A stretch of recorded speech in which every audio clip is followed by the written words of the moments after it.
যে how many fathers do you have? Why don't you put your birth certificate on your neck so that we can read for 24 hours that you have only one father? Doctor Zahed নামে একটা উচ্ছিষ্ট আছে, mister Zahed জ্ঞানী গুণীদের মতো কথা বলতে চায়, নিজেকে ধরেন সরেয়া জানলে নিজে বিসর্গ আগে পড়ে লোকজনকে বোঝানোর জন্য, তার স্পিড অনেক। আজকের জাহেদের নামটা নেয়ার পিছনে কারণ জাহেদ না, কারণ অন্য এক। জাহেদের একটা মন্তব্য আমি শুনাই। বাই দ্য ওয়ে, আমি শুনেছি জাহেদকে নাকি তারেক রহমান সাহেব প্রতিমন্ত্রী বানাইছে, নৌপমন্ত্রী বানাইছে। তো জাহেদের একটা কথা আমি শুনবো। বর্তমান অন্তর্বর্তীকালীন সরকারের অনেকেই বিদেশি নাগরিক, উপদেষ্টাদের অনেকেই। এই আলাপ দীর্ঘদিন থেকে চলছে এবং এটা আস্তে আস্তে বেশ সিরিয়াস হয়ে উঠছে। এটা সিরিয়াস হওয়া উচিত। বাংলাদেশের একটা সরকারের মধ্যে যদি অনেক বিদেশি নাগরিক এক্সক্লুসিভলি অথবা দ্বৈত নাগরিকত্ব থাকে, সেটা আমাদের রাষ্ট্রীয় নিরাপত্তার জন্য খুবই বড় ঝুঁকি এবং প্রশ্ন তৈরি করবে।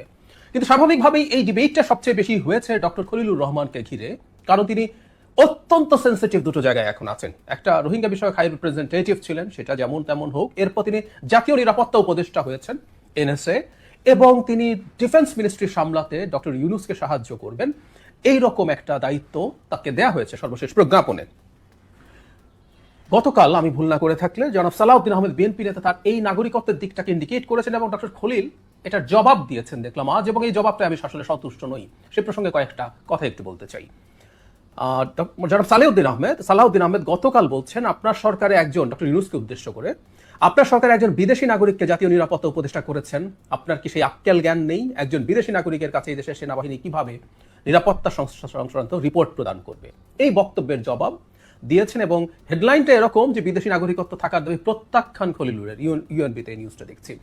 কিন্তু আমার কাছে আসলে ভাষার মারপ্যাঁচ মনে হয়েছে। উনি যেমন রোহিঙ্গাদেরকে করিডোর দেওয়া নিয়ে ভাষার মারপ্যাঁচ করেছিলেন, সেরকম মারপ্যাঁচ। তিনি বলছেন, আমি একজন বাংলাদেশী নাগরিক হিসাবে আমার পূর্ণাঙ্গ অধিকার ভোগ করার জন্য প্রস্তুত রয়েছি।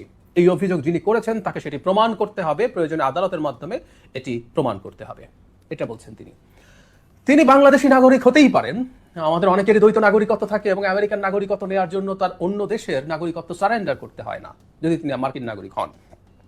তিনি স্পষ্টভাবে কেন বলেন না যে আমি মার্কিন নাগরিক নই, আমি শুধুমাত্র বাংলাদেশি নাগরিক, একমাত্র বাংলাদেশি নাগরিক? ওনার কথার মধ্যে মারপ্যাচ আছে বাংলাদেশি নাগরিক হিসেবে। হ্যাঁ, উনি বাংলাদেশি নাগরিক, কিন্তু ওনার যদি দ্বৈত নাগরিকত্ব থাকে তিনি উপদেষ্টা পদে থাকতে পারেন না, পারেন না।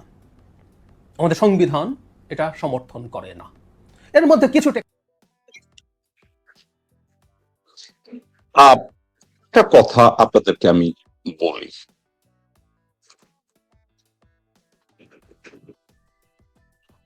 জামাত ইসলামের 95% নেতারা যারা স্বাধীনতার পরে জন্মেছে এবং স্বাধীনতার সময় যাদের বয়স ছিল 2-3 বছর, তারা গত 54 বছর একটা কথা বলে আসছে,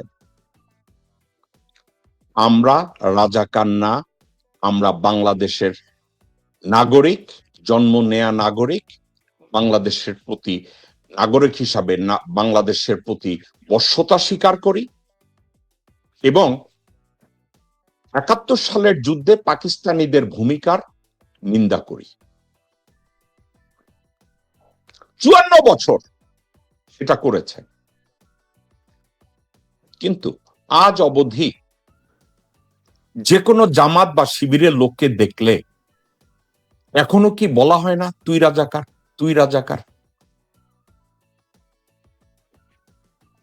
বলে না তুই রাজাকার? আজকে আমি আমার এক মুরব্বীর সমালোচনা করি। আমার এক মুরব্বী, যিনি আমার শ্রদ্ধার পাত্র ছিলেন, নিউ ইয়র্কে এলে আমার বাসায় বেড়াতেন, হুমায়ুন আহমেদ সাহেব, উনি নিজে মুক্তিযুদ্ধে, উনি এবং তার ভাই জাফর মুক্তিযুদ্ধে না যাওয়ার জন্য আল্লামা দেলোয়ার হোসেন সাইদের সাথে শর্ষিনা গিয়া পালায়া ছিল যাতে মুক্তিযুদ্ধে যেতে না হয়। তারা ইদানিং বইয়ের ভিতরে ডায়লগ পাই আমি, তুই রাজাকার। এখন এই কথাটাকে আমি কেন টানলাম? জাহেদ জানতে চাইছে খলিল বিদেশি নাগরিক, এবং খলিল বলছে বাংলাদেশে সকল নাগরিক অধিকার ভোগ করার জন্য আমি তৈরি, আমি যদি বিদেশি নাগরিক হয়ে থাকি। এখন একটা কথা, চেরি পিক, ইংরেজিতে একটা শব্দ আছে চেরি পিক, অর্থাৎ আপনি বেছে বেছে তার রচনা থেকে কয়েকটা শব্দ পিক করবেন আপনার পছন্দ মতো, আলোচনাটাকে শ্রুতিমধুর করার জন্য, দৃষ্টি আকর্ষণ করানোর জন্য। খলিলুর রহমানের একাধিক মন্তব্য আমি শুনেছি।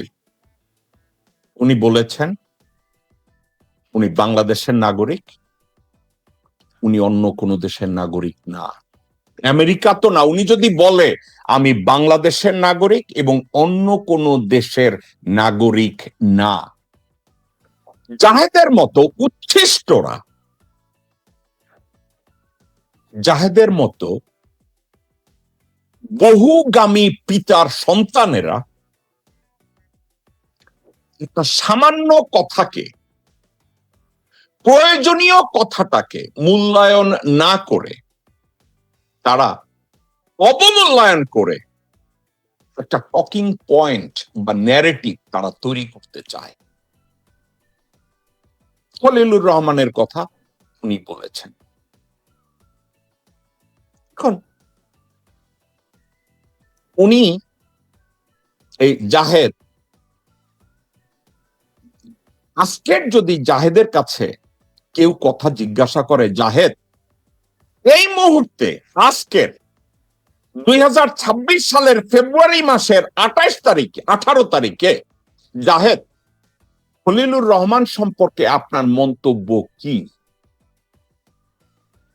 জাহেদ কি বলবে যে না আমি এখন সন্তুষ্ট, উনি আমেরিকান নাগরিক না, আমি এখন সন্তুষ্ট?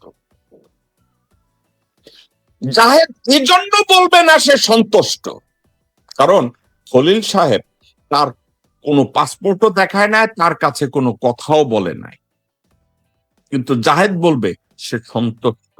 কারণ কি জানেন, বহুগামী পিতা, বহুগামী মাতার সন্তানরা স্বার্থের জন্য যে কোনো কথাকে তারা যে কোনো সময় উলট পালট করতে পারে। তো জাহেদ আজকের তার আগের কথা যেভাবে বলেছে, আজকের যদি জাহেদকে সামনে কেউ বলে যে how many fathers do you have, why don't you put your birth certificate on your neck so that we can read for 24 hours that you have only one father?